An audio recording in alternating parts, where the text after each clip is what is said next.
आज से 50 साल पहले की बात है। हमारी पूर्वी सरहद के उस पार काला घना अंधेरा छाया था। इंसानियत की हद पार हो चुकी मानवता सवाल उठा रही थी, चीख रही थी, चिल्ला रही थी, हमसे पूछ रही थी कि ये काले बादल कब चलेंगे, इस अंधेरी रात का सूर्य कब उदय होगा, क्या कभी इस काली रात का अंत होगा। और फिर हमारे देश ने इस जघन्य अपराध के खिलाफ खड़े होने का फैसला किया। अपने पड़ोसी मुल्क, जिसे आज हम बांग्लादेश के नाम से जानते हैं, उस देश की आजादी के लिए खुद जंग के मैदान में उतरने का निर्णय लिया। घमासान युद्ध हुआ, ऐसा युद्ध जिसने इतिहास रच दिया। यह था 1971 का मुक्ति युद्ध, जिसका एकमात्र मकसद था पूर्वी पाकिस्तान की विवश तड़पती अवाम को आजादी दिलाना। कैसे हुआ यह मुमकिन? इस निर्णायक युद्ध में भारत की क्या भूमिका रही? आइए शुरू से शुरू करते हैं और 1971 के इस मुक्ति युद्ध की बारीकियों पर नजर डालते हैं।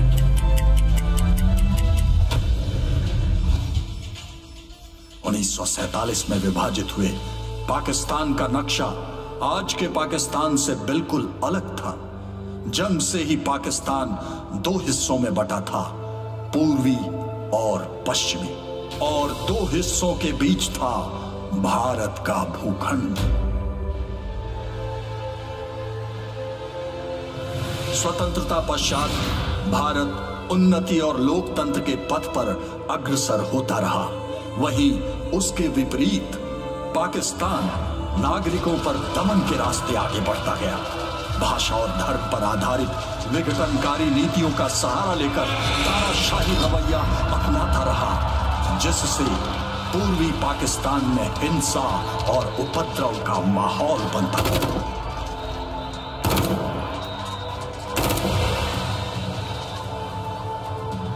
मुजीबुर रहमान के नेतृत्व में आम जनता में भड़कती संघर्ष और प्रतिशोध की ज्वाला दिन प्रतिदिन बढ़ती जा रही थी। তোমাদের যা কিছু আছে তাই নিয়ে প্রস্তুত থাকো। মনে রাখবা, রক্ত যখন দিয়েছি রক্ত আরো দেব। এই দেশের মানুষকে মুক্ত করে ছাড়বো ইনশাআল্লাহ।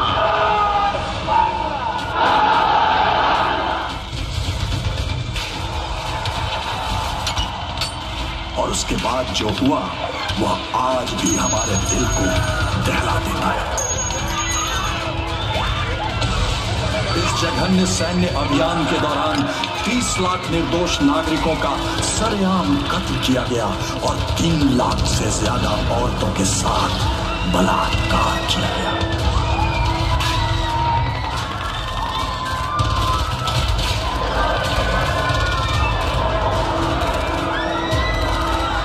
बांग्लादेश की प्रताड़ित और सहमी हुई जनता अपना देश घर-बार छोड़कर भारत में शरणार्थियों का जन सैलाब बनकर उमड़ पड़ी।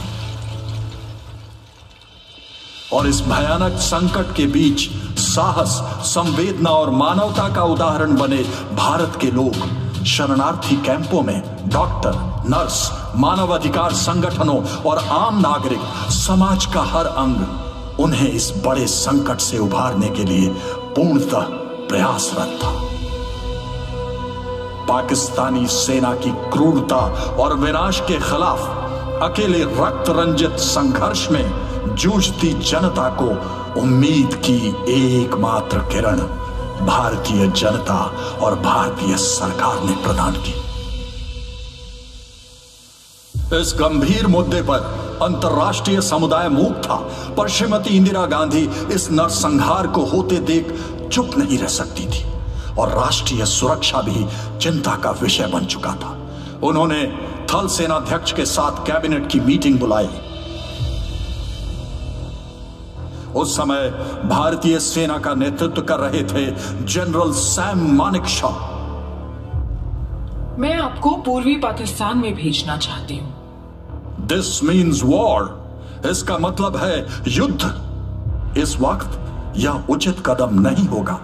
हमें लड़ाई की तैयारी के लिए समय चाहिए और बरसात के मौसम में पूर्वी पाकिस्तान की नदियों में उफान आने की वजह से क्रॉस कंट्री मूवमेंट लगभग नामुमकिन होगी। सेना कब तक तैयार हो जाएगी? अगर हमें आवश्यक सामान और उपकरण मिल जाते हैं तो सशस्त्र सेनाएं 15 नवंबर 1971 तक पूरी तरह से तैयार हो जाएगी। और यूं एक तरफ भारतीय सेना के तीनों अंग युद्ध की तैयारी में लग गए, वहीं भारत सरकार ने मुक्ति वाहिनी की मदद करना शुरू कर दिया। यह वही विद्रोही बल मुक्ति वाहिनी था जिसका गठन पाकिस्तान की बर्बरता के खिलाफ और अपनी स्वाधीनता के लिए हुआ था। कर्नल एमएजी ओस्मानी के नेतृत्व में मुक्ति वाहिनी पश्चिमी पाकिस्तान नियंत्रित स्थानों पर घात लगाकर छापामारी करने लगी। वहीं पाकिस्तानी भी अपनी तैयारी बढ़ चढ़कर कर रहे थे। पूर्वी पाकिस्तान की सुरक्षा के लिए उन्होंने भारत के साथ लगे तमाम सीमावर्ती इलाकों के प्रमुख शहरों और कस्बों को किले की तरह मजबूत बनाया और बांग्लादेश में घुसने के तमाम सड़कों पर सेना की मजबूत मोर्चाबंदी की। एक तरफ भारत में सैन्य तैयारी चल रही थी और दूसरी तरफ वहां पूर्वी पाकिस्तान में मुक्ति वाहिनी पाकिस्तानी सेना पर घात लगाकर हमला कर उनके लड़ने की इच्छा को लगातार क्षीण कर रही थी। धैर्य खोते हुए याहिया खान ने पाकिस्तान में आपातकाल की घोषणा कर दी और 3 दिसंबर की रात को कई भारतीय ठिकानों पर हवाई हमले करने शुरू कर दिए और यूं हो गया युद्ध का आगाज। और भारत ने तुरंत जमीन, हवा और समुद्र के रास्ते पाकिस्तान पर जवाबी हमला किया।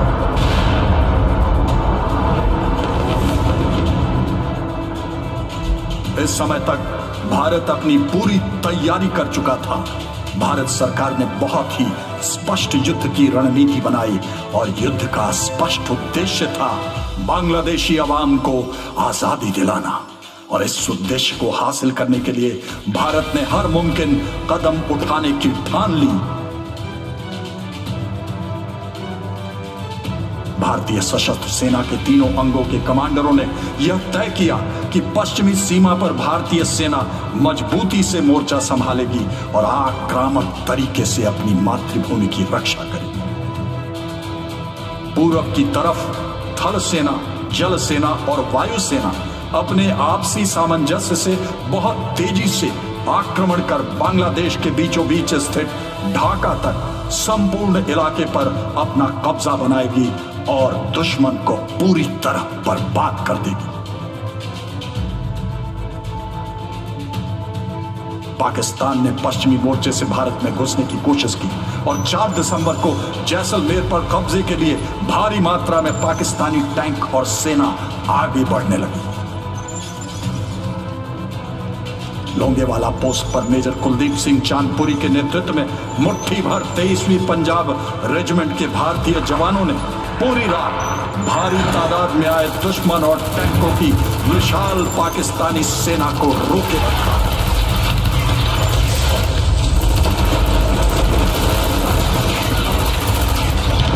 सूरज की पहली किरण के साथ ही भारतीय वायुसेना के विमानों ने लोंगेवाला के रेगिस्तान को टैंक के कब्रिस्तान में तब्दील कर दिया।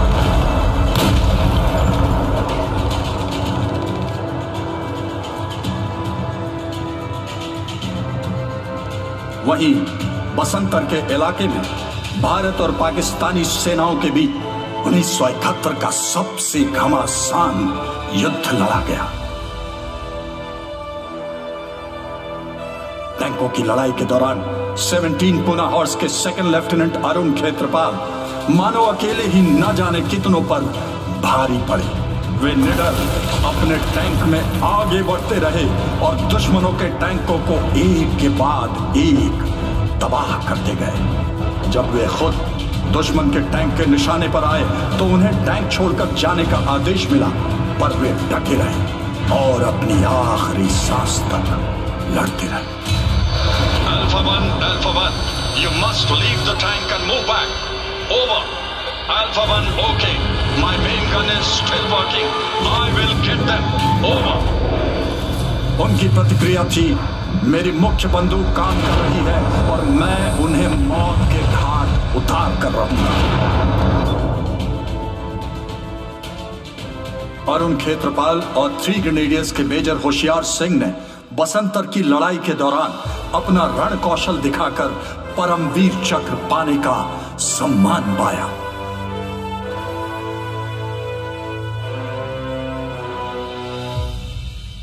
चौदह दिसंबर को flying officer Nirmaljit Singh Sekhon Srinagar airbase पर तैनात थे।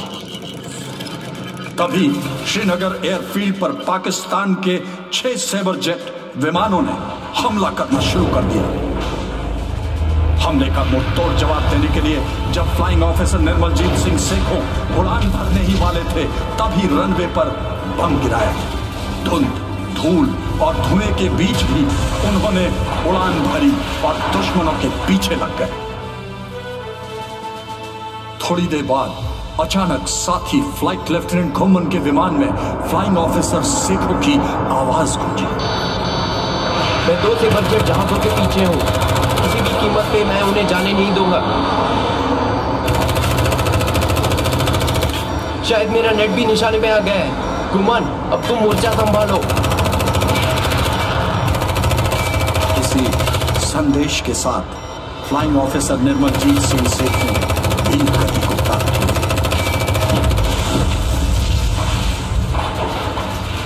उन्होंने दुश्मन के 2 सेबर जेट को मार गिराया और दुश्मन के श्रीनगर एयरबेस को बर्बाद करने के मंसूबों को नाकाम कर दिया। अद्भुत साहस, अकल्पनीय युद्ध कौशल और जाबाजी के लिए उन्हें मरणोपरांत परमवीर चक्र से सम्मानित किया गया। भारतीय वायुसेना में परमवीर चक्र पाने वाले वो पहले सैनिक बने। वहीं भारतीय नौसेना ने समुद्र में वर्चस्व की कहानी रची। भारतीय नौसेना ने युद्ध के 2 मोर्चे संभाल रखे थे। एक था बंगाल की खाड़ी में पूर्वी पाकिस्तान और दूसरा पश्चिमी पाकिस्तान का अरब सागर की ओर से मुकाबला करना। उन्होंने ऑपरेशन ट्राइडेंट और ऑपरेशन पाइथन के तहत सामरिक तौर पर अत्यंत महत्वपूर्ण कराची बंदरगाह को भारी नुकसान पहुंचाया।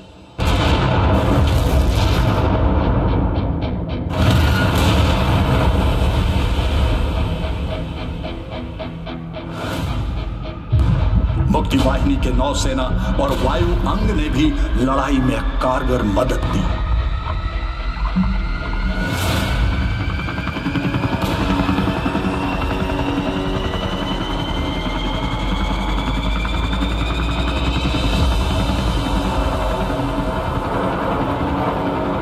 इन ऑपरेशंस के दौरान भारतीय नौसेना के जवानों ने अदम्य साहस का परिचय दिया। अपने साहस और बहादुरी के लिए कैप्टन महेंद्रनाथ मुल्ला को मरणोपरांत महावीर चक्र से सम्मानित किया गया। इधर पूर्वी मोर्चे पर भारतीय सेना 3 दिशाओं से ढाका पर आक्रमण करने के लिए आगे बढ़ रही थी।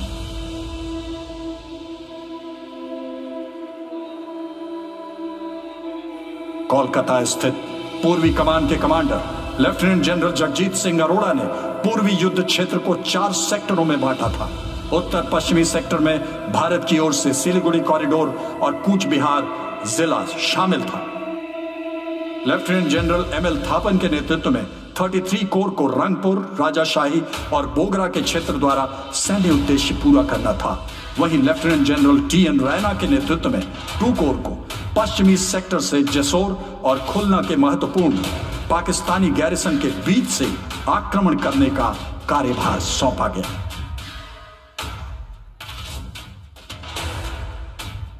चिटागोंग पहाड़ियों से कॉक्स बाजार के तटीय क्षेत्रों, सिलहट और कोमिला के मैदानों तक के सबसे बड़े क्षेत्र को कवर करते हुए भारतीय सेना के आक्रमण के मुख्य प्रहार की जिम्मेदारी 4 कोर के commander lieutenant general Sagat Singh को दी गई।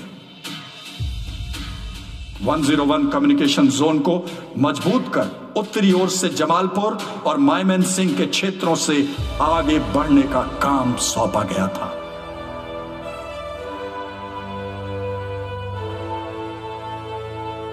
पूर्वी इलाके के युद्ध के दौरान एक और वीर गाथा लिखी गई, लांस नायक एल्बर्ट एक्का की वीर गाथा।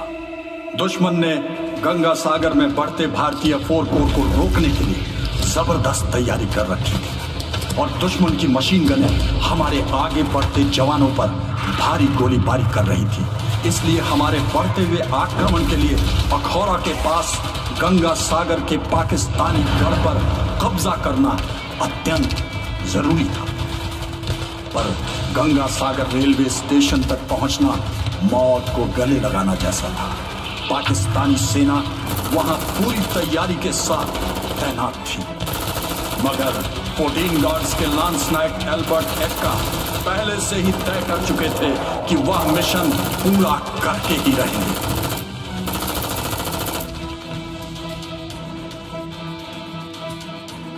दुश्मनों की मशीन गनों और बंकरों को निशाना बनाते हुए वो वीर गति को प्राप्त हुए और उन्होंने ईस्टर्न थिएटर का अकेला परमवीर चक्र पाने का सम्मान पाया। आगे चलकर एक बहुत ही साहसी हेलीबॉर्न ऑपरेशन में 4 कोर के commander lieutenant general Sagat Singh ने सिलहट गैरिसन के नजदीक गोरखा बटालियन को उतारा। इसके बाद उन्होंने मेघना नदी के उस पार 2 ब्रिगेड से ज्यादा सैनिकों को हेलीकॉप्टर की मदद से दुश्मन के अंदरूनी इलाके में उतारा।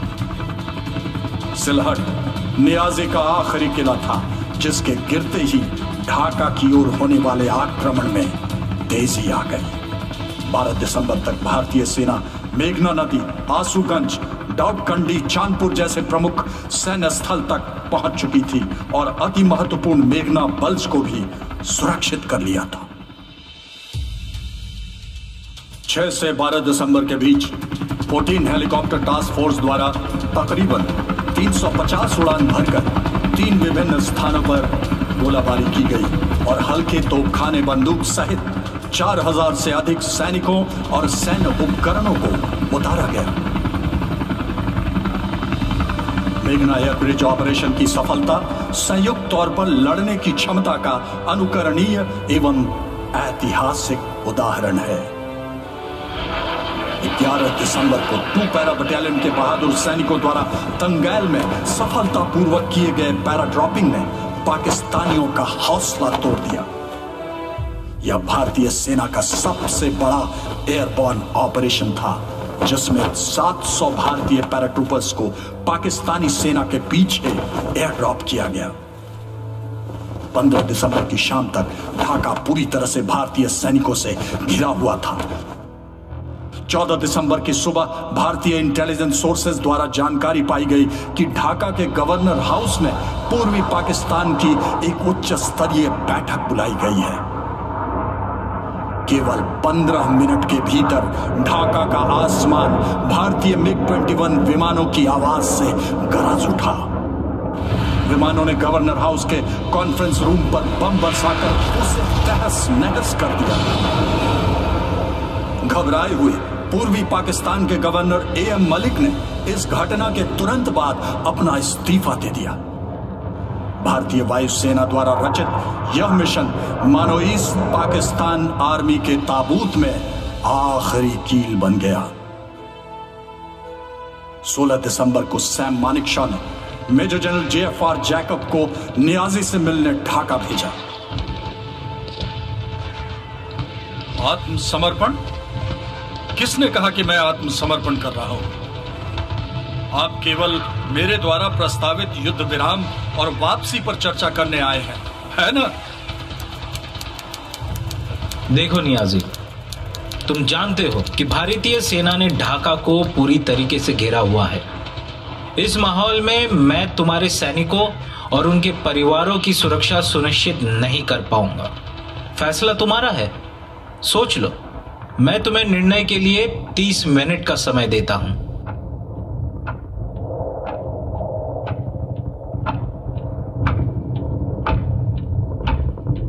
ये 30 मिनट नियाजी और जनरल जैकब दोनों के लिए ही इनकी जिंदगी के सबसे मुश्किल और सबसे महत्वपूर्ण 30 मिनट थे।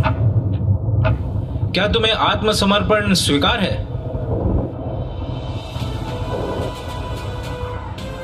मैं तुम्हारी खामोशी को स्वीकृति समझता हूं। I take it as accepted.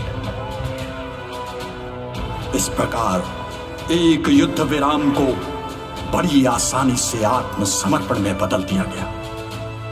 यह भारतीय सैनिकों की ओर से एक शानदार कदम था।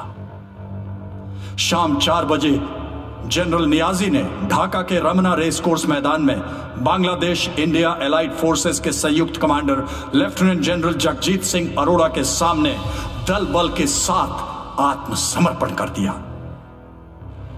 93,000 से अधिक पूरी तरह से सशस्त्र सैनिकों ने, जिनके पास 6 महीने लड़ने के लिए पर्याप्त गोला बारूद मौजूद था, बिना शर्त आत्मसमर्पण किया। यह दुनिया के इतिहास का सबसे बड़ा सरेंडर था। इस सरेंडर के पीछे थे भारतीय सशस्त्र सेनाओं और मुक्ति योद्धाओं के अनंत बलिदान और रक्त से चुकाई गई कीमतों की अनगिनत बहादुरी की मिसालें। 1971 की शानदार जीत से भारत ने दुनिया को दिखाया कि सिर्फ 13 दिनों में क्या हासिल किया जा सकता है। बिजली की गति से मुकम्मल किए गए सैन्य अभियान को आज पूरा विश्व लाइटनिंग कैंपेन के नाम से जानता है। यह युद्ध तीनों सेनाओं, भारतीय सरकार और आम जनता के तालमेल की एक शानदार मिसाल है। जहां मीडिया और पत्रकारों ने दुनिया के सामने पाकिस्तान के नापाक मंसूबों को बेनकाब करने में बहुत अहम भूमिका निभाई, वहीं भारतीय सेना ने मजबूत किले वाली पाकिस्तानी रणनीति को बेहतरीन मैनूवर वॉरफेयर स्ट्रैटेजी से परास्त किया। भारतीय वायुसेना ने मात्र 7 दिनों के भीतर पूर्वी पाकिस्तान के एयरफोर्स को शिकस्त देकर पूर्वी आसमान पर अपना परचम फहराया, जिसके चलते भारतीय थल सेना हेलीकॉप्टर में सवार होकर हर नदी और बाधाओं को तेजी से पार करती गई। यह एक निर्णायक जीत थी, जिसमें एक राष्ट्र के संपूर्ण मानवीय आधार के कारण दूसरे राष्ट्र का जन्म हुआ। यह विजय है असत्य पर सत्य की, अंधेरे पर प्रकाश की, क्रूरता पर मानवता की, तानाशाही पर लोकतंत्र की। इस आजादी के 50 वर्षों का उत्सव आज पूरे भारत और बांग्लादेश में स्वर्णिम विजय वर्ष के रूप में मनाया जा रहा है, जिसकी विजयशाली शुरुआत प्रधानमंत्री श्री नरेंद्र मोदी ने 16 दिसंबर 2020 को राष्ट्रीय युद्ध स्मारक की शाश्वत लौ से स्वर्णिम विजय मशाल जलाकर की। युद्ध के परमवीर चक्र और महावीर चक्र विजेताओं के गांवों सहित देश के विभिन्न हिस्सों में चारों प्रमुख दिशाओं में इस मशाल को ले जाया गया। गांवों और उन क्षेत्रों से पावन मिट्टी जहां 1971 में युद्ध लड़े गए थे, राष्ट्रीय युद्ध स्मारक में लाई गई। यह विजय मशाल, यह लौ, यह ज्योति श्रद्धांजलि देती है उन वीरों को जिनके बलिदान से एक नए सूर्य का उदय हुआ। आज हम दोनों राष्ट्रों के अनंत तक रहने वाली मित्रता और प्रगाढ़ रिश्तों को मजबूत करें। वे रिश्ते जो आज से 50 वर्ष पहले इस निर्णायक जीत की बुनियाद है। इसी रिश्ते की मजबूती के साथ हम साथ साथ भविष्य की चुनौतियों का मिलकर सामना करने और प्रगति पथ पर साथ साथ आगे बढ़ने का निश्चय करते रहें। शत शत नमन है मुक्ति वाहिनी और भारतीय सशस्त्र सेना के उन बहादुरों को जिन्होंने सिर्फ 13 दिनों में केवल इतिहास नहीं रचा बल्कि भूगोल बदल डाला।